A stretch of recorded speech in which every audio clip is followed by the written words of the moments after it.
ఉచిత బస్సు ప్రయాణం అంటాడు, ఎక్కడికైనా పోవచ్చు, ఏ బస్సు అయినా ఎక్కొచ్చన్నాడు ఎన్నికలప్పుడు.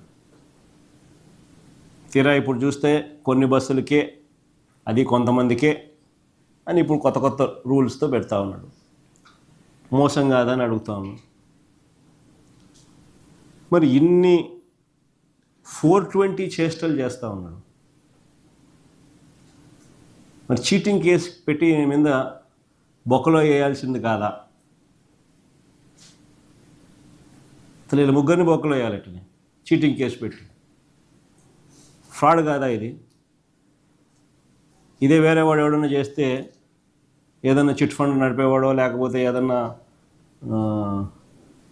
ఫైనాన్స్ స్కీమ్ నడిపేవాడో ఎవడన్నా ఇట్లాంటి ఫ్రాడ్లు చేస్తే కన్నా ఏం చేసిందరు? జైల్లో పెట్టిందరు కదా. వీళ్ళు కాబట్టి ఈనాడు రాయడు, ఆంధ్రజ్యోతి చూపదు, TV5 అంతగా పట్టించుకోదు. అంతా ఇల్లే గజ దొంగల ముఠ, దోచుకోవడాలు, పంచుకోవడాలు, తినుకోవడాలు అంతా ఇల్లే. ఎవడు రాయడు, ఎవడు చూపుడు, ఎవడు మాట్లాడు.